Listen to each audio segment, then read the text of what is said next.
Charles Bowie was a really important character at the Eustis estate. He was W.E.C. and Edith's butler during the time they were raising their children here at the estate. He was born just before the Civil War in Upper Maryland to parents who were likely enslaved, although it's difficult to pinpoint their enslavement because of the nature of the way those records were kept. It's much harder for us to trace records through times of enslavement when they may not have been kept in the first place and they may not have been preserved the same way as the records of people who owned houses like these. We do know that Charles Bowie came north to Boston in the 1880s, where he worked as what's called an inside man, a steward in big houses in the Back Bay and in hotels. So doing sort of valet work and the kind of domestic work that men would do at that time. Eventually, he found his way to the service of Mary Hemingway, who was Edith Eustis's mother.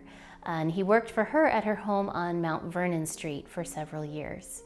When she died, he continued to manage that property, and that is how he became connected with the Eustis family here in Milton.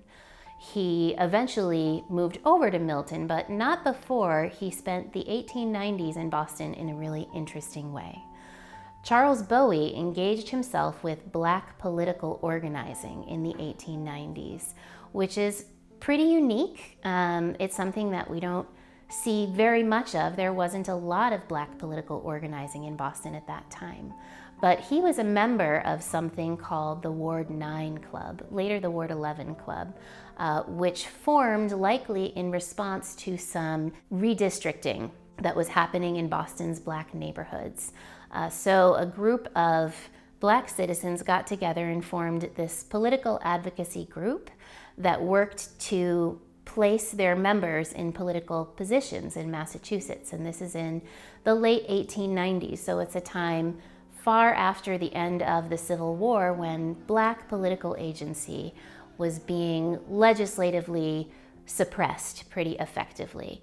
So it's an interesting time for someone like Charles Bowie to have jumped into that world. He also married a Swedish immigrant whose name was Pauline Egman, so he was also notable for having an interracial marriage in Boston at that time. He arrived at the Eustis estate here in Milton by about 1904 is the first time we really see him here. And he remained here as the family's butler until the late 1920s. And we know that during that time, he was in close contact with W.E.C. Eustis. They exchanged many letters. Charles Bowie was in charge of all of the kind of domestic logistics of the family and family life. And he worked very closely with them and knew all about the family and the workings of the house and managed the staff here alongside housekeeper Emmeline Hildebrand.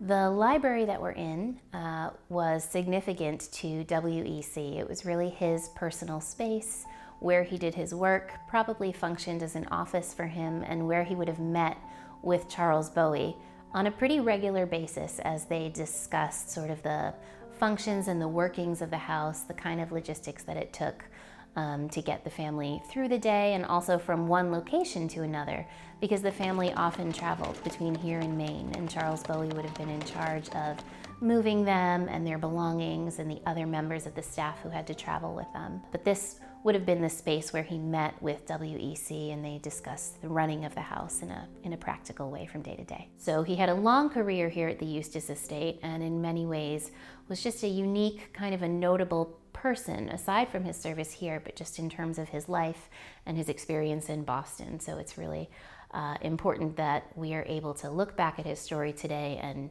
take note of it and remember it here at the Eustis estate.